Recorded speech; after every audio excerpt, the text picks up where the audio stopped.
Whalawhalahi atuhane e tau walatala tutupu ke lata mai a whiwhinei. Whakamua kua mole whakatose i tuai e tau manakianga e whahinga hua leo ke whaihikianga ke he tau mata whakatuwhono ke tau puhalatu mo linga tō whakangahua la ke he tau whoong. Koe mahina hai ulai ni tuku atua he whahinga hua leo ta pepa ke he whono iki pule ke muitua niwe ke whalatau hikianga ne kua kisia ke mutu kunisilani ke mahina hamasi.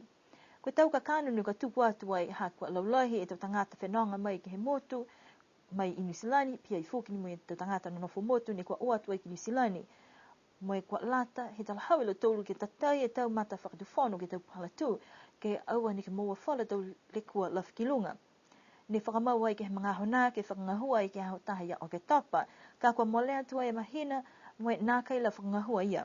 Koe taha ka kano hakwa nākai la whakatakataka whakamitaki i whalu mtakawi hakwa lahi tau ngahua mo e tau lawe he mtakau ngahua ke whahi papiliki.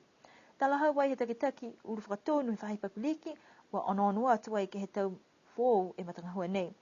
Nā kei mai ke fuki e whahinga hua leo ke tala hau whakatonu koe aho whi tonu ka whakangahua e tau mata whakatuwhono kai mai longa fuki koe tau whakahoranga whakahoho fuki he whahinga hua ne nā keila tause ke iloa moe māma mitaki he tau tangata he motu.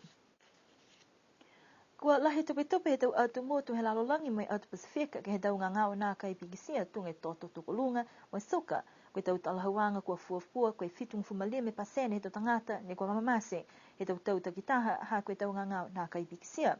Koe tau kumianga foki kua talahau koe tau ngangau nei kua tupu ha kua nā kai mitake tau puhala kai nā kai lahe whao e tau sino wai lahe whakao nganga he tapaka mai kawa. Koe aho i nea foki ne whakamana atua e aho he lalolangi ke lata i mga ngau soka kua mai longa he tau takitaha ke aho hong whamawhai anō vema manako ke whakalaula he tau māmanga he tau tangata ke ngā ngau soka mo i tau lekua lafkilunga ke tau malolo sino ha koe ngā ngau nei. Kua kisia ke he motu e laula he tau whakahoroanga ni kua lari ke whakahohoa e tau tangata ke watu mai whao e tau sino ke liu ono ke tau mena kai mo i lahi he tau kai mo i tukutuku hefo e inu kawe mai ula tapaka. Nā kai mahino mitaki ke mga hone kua whai ke he lahi na kai ke he motu kai mua atu ke alutu ni kua moa i he ngā suka. Kisia manako he tau tangata ke to toko atu ke tau ngā nā kai pikisia ka kua uhoa ki ka eke kua kamata tuai ke hiki he tau puhala momoi ke mga kua fuata ke nā kai whai le kua lafkilunga ka eke kua momotu e tau sino. Amana ki e whahi malolo sino ke tau se tau whakaroanga lutoru ke whakamanatua ke aho suka he lalolangi ke he pungi mata hola lima ke whao tau sino mai o atu hui tō tau sei fuki whalatau whakaroanga whakahoho ke he tau tangata ke takitaki e tau mui ola. Kua whakatuatua e taha koloa fōu ni ko mai ki ai ke hulu atua ke he tau tawhua ke he matakawi i ana. Koe taha nia puhala ne he whahi whenonga e vaewa ke ne kua whangahua ha koe manako ke fua ki atu whalu puhala whakawhiawhia lafkilunga malau tōru kua hohoko mai ke he motu mua atu ke tau mga hala ka hoko mai ai e tau tawhua. Tala hau e takitaki whahi whenonga e vaewa ko Hayden Porter koe whae masini pihi nei ni kua tuku atua ke tau matakawi ke whahi lalo he motu ko ana kua mau ke whakaonga ke uaki koe 2 points kua tuku ai ke hea nei koe amanaki ke mau pōpo foki ua ka whakoese e tau.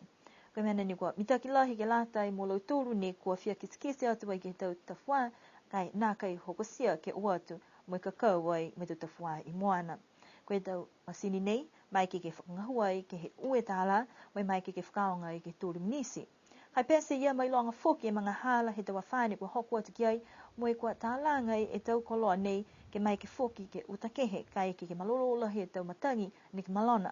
Kua manako e whahinga hua ke whakaonga he tau tangata kai lewe ki atu foki ke he tau koloa ke mai ke whakaonga laulahi he whalu foki. Kua hoko mai e tahatama whakaako mai he aonga pulotu Lund University i Sweden ke tau se whala tau kumkumianga ke he motu ke lata mai hana tau whakaakuanga. Koe ono-onoanga ke whakamatapatu e tau kumkumianga ke tau puhala ni kua lau ie tau puhala mo i tangata ha koe tau lakau komputa mai whakaonganga he internet po ke kupeanga hila. Koe kakano ni talhau ia kua manako ke hoko mai i niwe ha kua longona tala ia ke he tuanga he motu mo i tau lakau internet wifi mo i manako laha ia ke whakamatapatu hana tau kapaki ai. Kua manaka ia ke nofu mai ke mole whai tapu mo i whinatu ai ke whakatutala mo i tuwhatuwha whala tau pepa ke tali ai he tau tangata e tau huhu. Koe manako ke moa fua ke tolu sewa tangata ni hong famali me tau kilunga ke tali tau huhu nei mai amana ki kai ke kwa osia he tau kumkumianga to mai ke to hia hifo mai tuku tau mawanga ke kupanga hela ke haunga pulotu hana ni finatu ki ai mai manako foke ia ke whakawhanu mai ke iloa he to tangata he mutu. Kua mau papo mai fulfulu ala e whale ako he maanga kuliku mai kua amana ki ai ke hawhangi ai ke hawha yumu. Kua nono fua tuai e matua whekapakau ko Reverend Arthur Pingia mai hana mga whaua ke he hongo fulu e tau. Koe matanga hua nei ne kamata ai ke whakafou ke he mahina ha au kuso mai tuku atu ai ke he matakau ngā hua siale contractors kai taolonga ai fuaki e lutoli ta mamatua he maanga ni kua lau matai atu ki ai. Kua ki se mawhisi he tau ngā hua mai maali mita ke whale ni kua hanga au atu ai ke he whale tapu. Tala hau ai he matua ako he maanga ko Arthur Pingia. Kua lahi fia mai amnaki ke manuina e hawhangianga ke hawhaiumu mai whakaui atu fuaki ke lautole tau tangata he kalesia. Tau tangata ni ko ngahua ke whale mai whakatufono ni kua fuaki ai whala tau tupi ke lang matai aki e matanga hua nei. Koe whakahorwanga ke whakamanuina ha kua whakafoa e whale to tau se ke mga hoa fia a whaiumu mata hola wha moi to matutaki atu fuaki moi tau whakawhiawhianga ke tau kai. Pihia e tau wala tala tutupu ni ko mō mai kalatai mai a whiawhi nei, wani mo ke oatu ke mamata atu ai ke he aho whakatata he maanga ko toi ke hawha yumu. Mana koe fuki e matakanga hua e whai whakaloa ke tuku atu e tau whakalofa ke he mga whawa ha Brian Mokale ha koe hautula tau lota momoko. Kena nofwa nui ne po atu liri ua tutul ke wheleweia ke whahita kukahau. Nui ne po.